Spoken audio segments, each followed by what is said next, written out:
Hey, you knuckleheads. Welcome into the Kickin with Kiz podcast. I'm your host, Mark Kiszla, Chief Knucklehead. This podcast is brought to you by my good friends at Argonaut Wine Liquor, featuring Buffalo Trace Bourbon.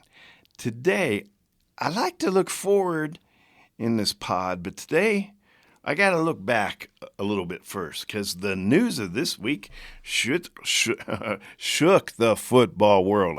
It's got me flabbergasted. It's got me discombobulated.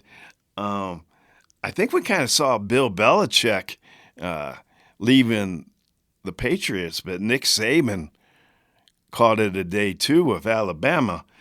And I want to review those two giants of the industry's career a little bit, maybe a personal anecdote or two, and how them leaving the scene might say something about Sean Payton and how he has to do his job with the Denver Broncos. We're going to get to that and a lot more right after this message from Argonaut Wine and Liquor. Argonaut Wine and Liquor. It's where the party begins. Whether you're watching the big game or hosting friends and family for the holidays, Argonaut has everything you need to get the party started. Great wine at a great price. The best beers from across America. Buffalo Trace Bourbon. Argonaut has it all with over 15,000 items in the store. From friendly advice to a quick checkout, Argonaut has it. Conveniently located on East Colfax with plenty of free parking, make Argonaut your first stop for a great weekend. Need a hand in your party plans? Argonaut delivers. Take it from me and go see my friend Ron Vaughn at Argonaut Wine and Liquor, or order straight from the website at argonautliquor.com. I like when the bees start to bumble, the beat start to wrestle, summer breeze never hurt anyone. I like when I Bill see Belichick and Nick Saban, born 6 months apart. Coach Hoodie, April 16th, 1952, about 6 months after, 5.5 months after Nick Saban, who was born on Halloween. He's a scary dude. He was born on Halloween in 1951. So Nick is 72 and Bill Belichick is 71, and the two most dominant coaches in college and pro football forever, both are done working? Holy moly, moly, moly. Let's look this up. Nick Saban won 7 national championships, including one with LSU, and Bill Belichick has 8 Super Bowl rings, including 6 as a head coach. How long have they been on the scene? Well, a couple things. In 1975, Bill Belichick got into the NFL as one of those low-level break down the film assistants with the Baltimore Colts. He got paid $25 a week. That's how long he's been in football. And some of you in Broncos Country remember he spent 1 year with the Broncos in 78 early in his career. These two gentlemen are linked. Nick Saban got into coaching in the 80s at Toledo in the MAC, where a lot of good coaching careers have started. He was successful at Toledo, and in 1991, he got a job as a defensive coordinator for the Cleveland Browns. And who was the head coach at the time? Bill Belichick. And what does this say about Coach Hoodie's personality? In retrospect, Nick Saban has said more than once that those 4 years as a DC in Cleveland with Coach Hoodie were the worst 4 years of his life. These guys are both defense first guys, and they're both ornery as all get out, prickly as cacti. Bill Belichick had the great advantage of Tom Brady being the face of the Patriots franchise and the guiding light in the Patriots locker room, where Nick Saban, I think he got away with being a tough hombre by the fact that college football, we all know, you churn the roster entirely every 3, 4, 5 years. And you don't have to put it up with Nick Saban for all that long as a college football player. Little anecdote about both of them. I don't pretend to know either of these men super well, but there's a couple things that I do think that I have personal experience with, shows a little bit about them, gives a little insight to who they are and were as college football coaches. What year was it? It was 2010, and the Broncos were playing a game in Tennessee, and Bama had a big game down in Tuscaloosa the night before on a Saturday night against Florida. And I thought, you know what? I'm going to take the drive down there and see a game and cover a game at Alabama. Alabama was ranked number 1 in the country. It was early October. They had won 4 games. They had beaten 2 ranked opponents. And Florida was coming in, height of the Urban Meyer era. Alabama had Mark Ingram at the running back and Julio Jones at wide receiver. So they're pretty feisty squad. And it's a big game, national TV. It was pretty close in the first half. And then Alabama ended up routing them. Won it like 31-6. Okay, I go down with the local media to Saban's presser, and he is just mad. And he's going on and on and on about, you all think this was a great win. It disgusted me, is basically what he said.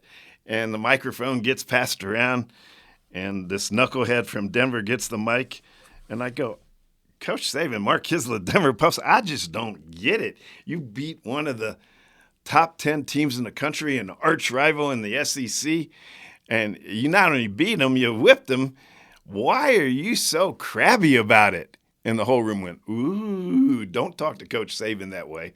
And his response after looking at me, understandably, and saying, who the heck are you? Said, what you don't understand is how high my standards for this team is. And we're not playing like the number 1 team in the country.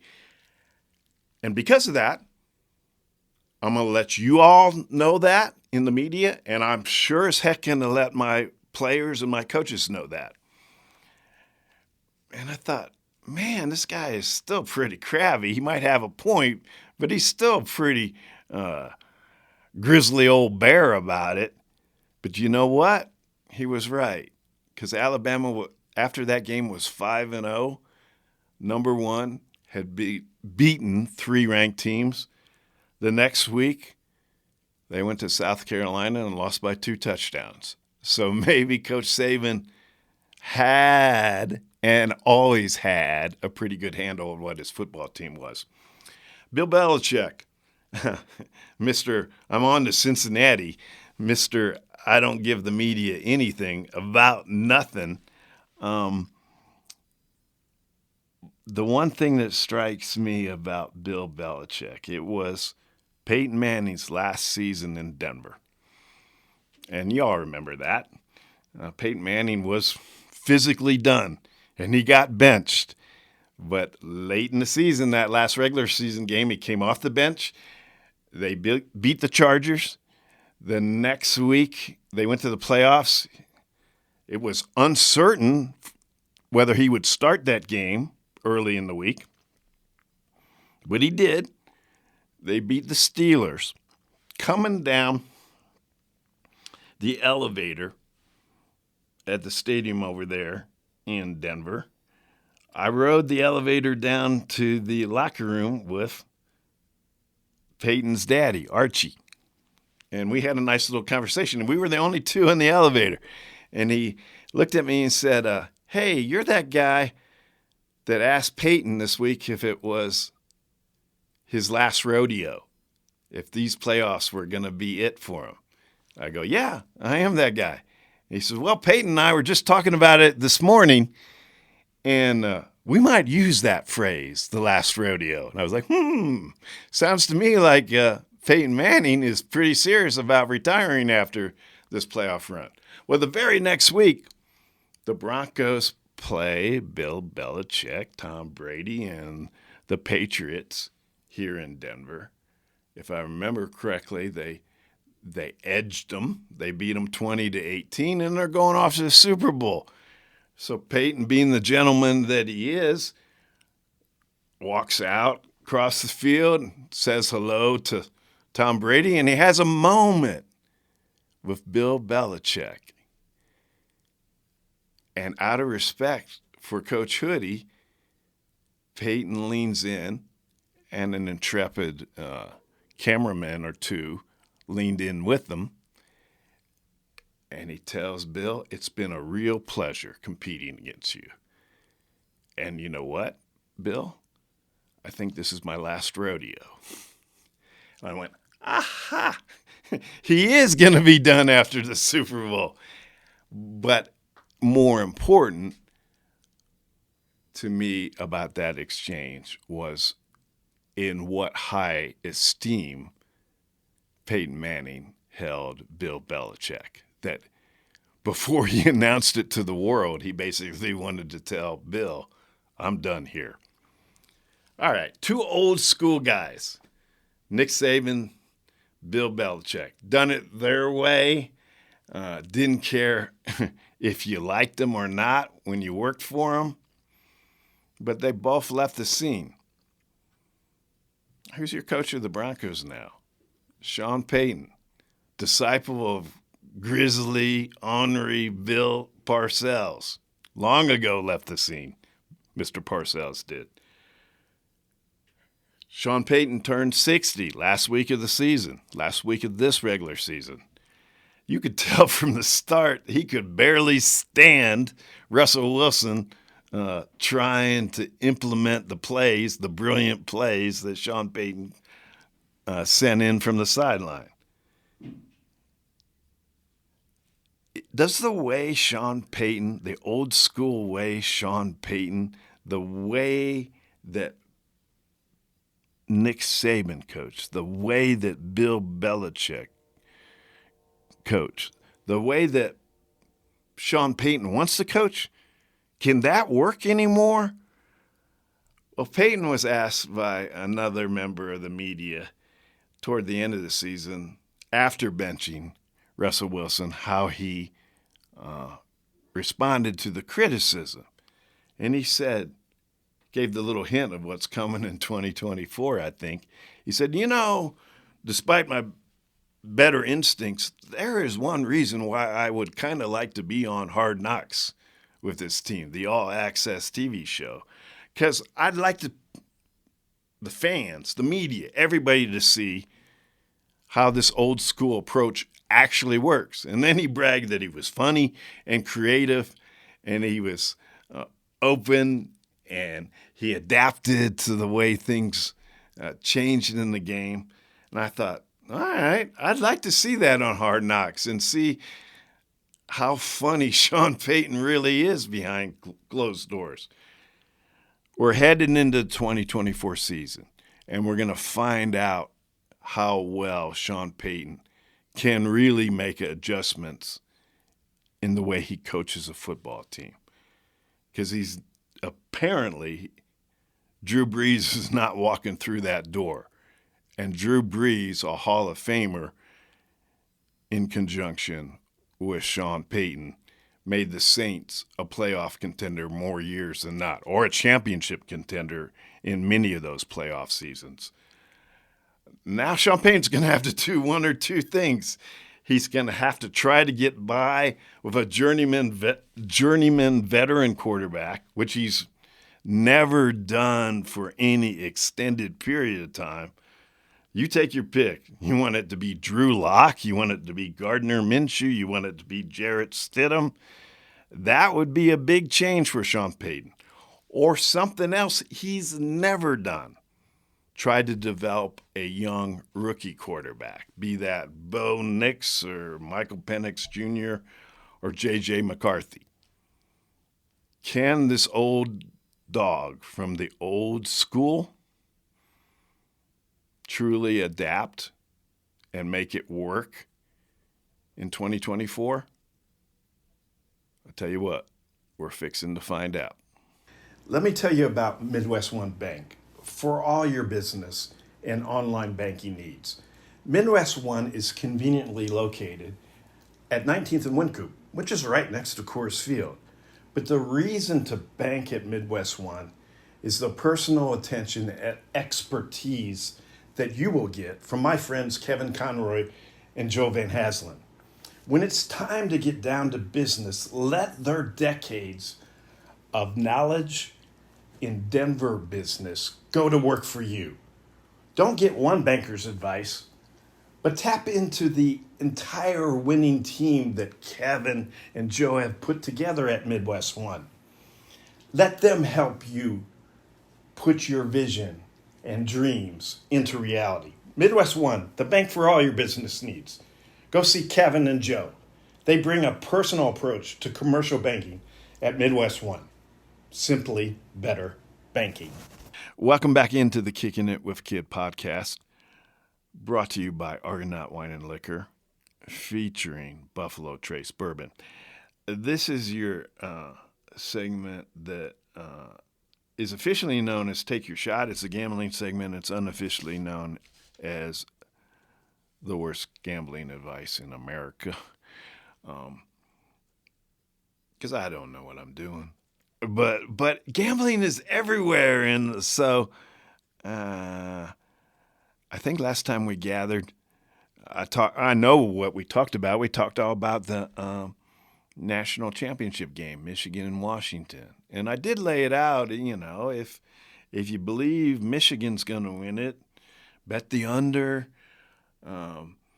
Bet the under on passing yards for Michael Penix Jr., but I was leaning toward the over, and Michigan starts the game, and they go crazy, and I'm like, it's 55.5. They're going to be at 56 points by the end of the third quarter.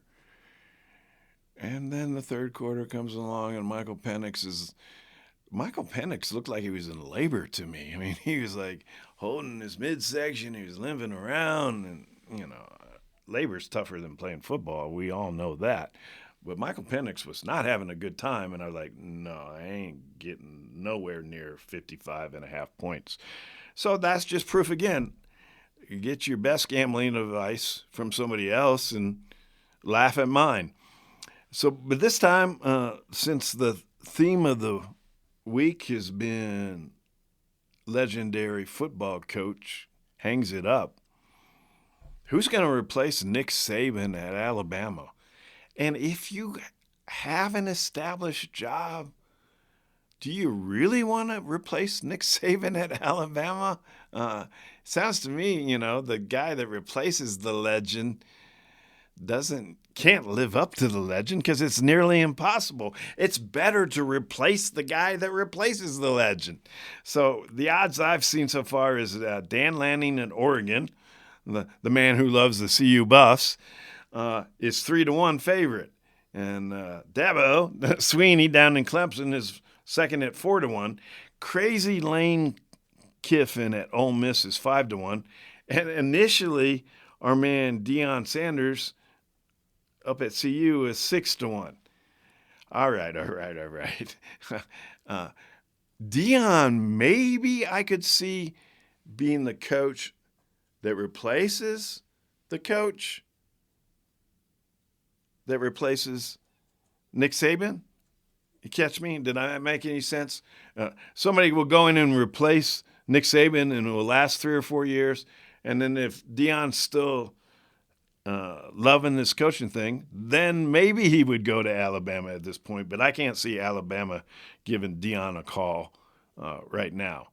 So I think a couple of things. Dan Lanning at Oregon, it's going to be hard for him to resist that job, but I would advise him win some more games at Oregon and be happy before you go wading into that Bama gig in the shadow of Nick Saban. So I'll say a couple of things. I think Lane Kiffin at Ole Miss is crazy enough to do it. So at 5-1, that wouldn't be a terrible bet. And you know what I think they should do at Alabama? People are not going to like me for this. At 10-1 on the board is a guy that does nothing but win, doesn't stay there anywhere all that long, and is always going to make news.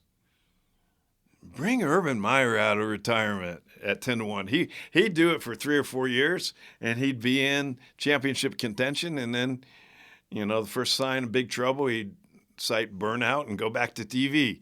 So I think Lane Kiffin is crazy enough to do it. My choice would be, I'm not saying you should bet it this way. My choice would be Mike Norvell from Florida State, and he's 16-1. I think that's the best replacement. But if I had to guess right now, I'm going to guess Lane Kiffin. Take that for what you will. And just remember, I thought for sure the national championship game was going to be 60 or 70 points, and it wasn't anywhere near that. Hey, I know you all are proud Bronco maniacs. Me? I'm a proud bourbon geek. If football is America's game, bourbon is America's drink. And one of the best bourbons in America is Buffalo Trace, available at Argonaut Wine and Liquor. Found in the heart of Bourbon Country, next to the Kentucky River, is Buffalo Trace, the world's most revered distillery. After covering the game for the Denver Post, I love to sit back, relax, and sip on a fine bourbon. Buffalo Trace is great in a cocktail and even better on the rocks. Want to talk sports with me? Pour me a drink and make it Buffalo Trace. And now, back to the show. Welcome back into the Kickin' It with Kiz podcast, brought to you by Argonaut Wine and Liquor and Buffalo Trace Bourbon. Speaking of bourbon, this segment is called Bourbon and BBQ because we like bourbon and barbecue. And I'm joined, as I always am in this segment, at least so far, with my son, Nate Kiszla. What's going on, man? Not too much. Just excited to get into it. Okay. Let's talk about the burn, baby, burn. Does a good bourbon need to burn at the back? And we say burn at the back because typically you get tasty notes at the front, and then you get that nice burn that warms your tongue, your throat, and your belly at the back. How important is that to you?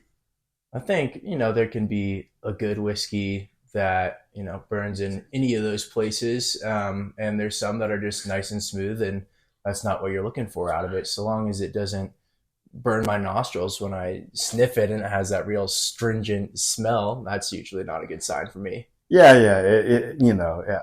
I think if you're going to take your time to enjoy a bourbon, especially neat, that you should also, go ahead and swirl it a little bit and inhale it as well. And if you get the distinct smell of ethanol before you even put it in your mouth, I tend to think, well, this smells more like a science experiment than a good drink. So we drink bourbon in part because of the alcohol. Makes us feel a little better.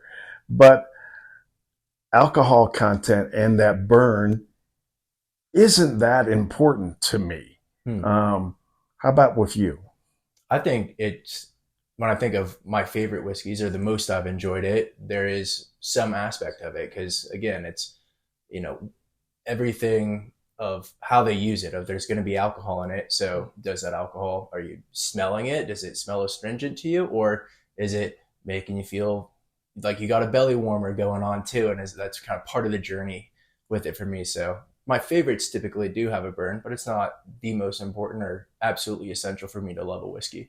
I like a bourbon that if I'm chewing on it a little bit, that alcohol kind of floats up into my sinuses rather than pops me at the back of my tongue and into my throat and down to my belly. Yeah, that's fair. Almost when it hits you a little too hard, it can be distracting from everything else that I want out of a whiskey too, of tasting I don't want to just taste the burn. I want to experience all the different parts of having it. Do you ever look at alcohol content, proof when you're picking out a bourbon or no? I typically don't. I think what I was saying before, what I give props to for a great whiskey is I'll have it and it has a nice burn, a pleasant one. I look at it and I'm kind of astounded by the proof that they've packed that much in and it still be a pleasant experience. Okay, now I'm going to get really complicated, or not complicated. I'm going to get real simple from my standpoint and maybe offend you a little bit.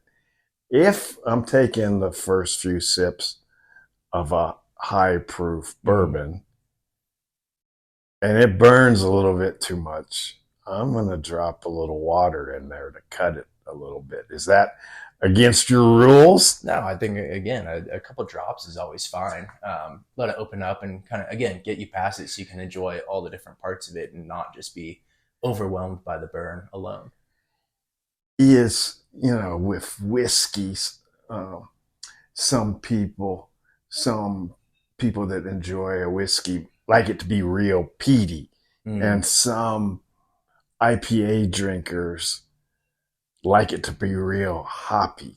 And I think that's a little too macho, whether you're a male drinker or a female drinker, I'm tough enough to drink this. And that's part of the adventure. It's not to me at all. I associate bourbons that burn too much with a distiller that wants to show he or she is tougher than the rest. And so I'm taken a little aback by it. Yeah, I think not my favorite when it's like that because it's just so one-dimensional. Again, it's a piece of, what should build up and be a complex journey, a tapestry of all these different things. And if you're all peat, if you're all burn, if you're all hops in an IPA, that's just too one-dimensional. That's a little bit, maybe it's too modern art for me of just the blue square on the wall. I want some more character to it. Okay, some more interesting things to it. You're a more Van Gogh or Monet type of bourbon drinker. Yeah, the classics. Okay, good enough. Fair enough. Let me tell you about Midwest One Bank for all your business and online banking needs. Midwest One is conveniently located at 19th and Wynkoop, which is right next to Coors Field. But the reason to bank at Midwest One is the personal attention and expertise that you will get from my friends Kevin Conroy and Joe Van Haslen. When it's time to get down to business, let their decades of knowledge in Denver business go to work for you. Don't get one banker's advice, but tap into the entire winning team that Kevin and Joe have put together at Midwest One. Let them help you put your vision and dreams into reality. Midwest One, the bank for all your business needs. Go see Kevin and Joe. They bring a personal approach to commercial banking at Midwest One. Simply better banking. Last segment of this week's Kicking It with Kiz podcast ends like it always does with a parting shot from one of you all to let me know or to remind me that I ain't that smart. And I appreciate that. I really do. But this one from Dave actually starts out kind of nice. After the Broncos' last loss of the season, I had a cheery headline that said, Broncos have no quarterback, no draft capital, no salary cap flexibility, and no real hope. Yeah, Happy New Year, everyone. That's what I wrote. But Dave said, Kiz, you speak the truth. And please allow me to deliver the punchline. The Broncos should trade Pat Surtain II to the Bears tomorrow. Throw in Jerry Jeudy, Cortland Sutton, and go get the number 1 pick in the draft. The Broncos should leverage Surtain's perceived value right now. Yep, he's a good pass defender until the D really needs to stop. But in my honest opinion, he's overrated as a player, and overall, he's as soft as his mommy's feet. Wow, man. And I thought I was harsh, Dave. The Bears do have a tough decision. Well, do they have a tough decision? But I think the Broncos would be more likely to get a trade done for Justin Fields than the number 1 pick in the draft. Because if you're the Bears, unless you think Justin Fields is headed for the Hall of Fame, you probably have to shoot your shot on the number 1 pick in the draft and take Caleb Williams or Drake May or whoever you think's going to be the Hall of Famer out of this quarterback class. On the other hand, Justin Fields plays a whole lot like a young Russell Wilson, and I don't know if Sean Payton's ready to sign up for that. But I appreciate the advice to the Broncos because they certainly could use it. Dave, you're right about that. That's the end of the show for this week. I want to thank Argonaut Wine and Liquor, Buffalo Trace, my good friends at Midwest One Bank, and remind you also that we're all knuckleheads, so lend a hand when you can. Talk to you soon. I like when the bees start to bumble, the beat start to wrestle. Summer breeze never hurt anyone. I like when I see all the couples that feet start to shuffle as they're dancing to their favorite songs. Beautiful day, you cannot steal my joy. Get out my face, don't wanna hear that noise, so go away. I'll walk you to the door. This is a place without war. Please tell me what you want from me. Wait a minute, I think I got a hunch indeed. I'm happy and misery likes company, but on that lonely road I can't accompany so much tranquility. Why would I want to leave? The only thing that's blue here is the sky and beach. You must be new here, let me assign your seat, help you find your peace. I like when the bees start to bumble, the beats start to wrestle. Summer breeze never hurt anyone. I like when I see all the couples that feet start to shuffle as they're dancing to their favorite song. Yes, Lord, late night drives on the back road. Shawty need a light for a backwood. Later in the night, she go backward. After that, take her back home, back up. Shawty got the back up. Argue every day, dog swear I was back up. Two-way street, I was sorry, I was backed up. I'll make love, we back up. That's a bad dad joke, money ain't my sad joke. Working on my shadow, couldn't be no more proud of my own biggest doubter. I'm still man of the hour, sharing in my head, I'm quietly the loudest. Wow, as dumb as it sounds, I'd be proud as a child now.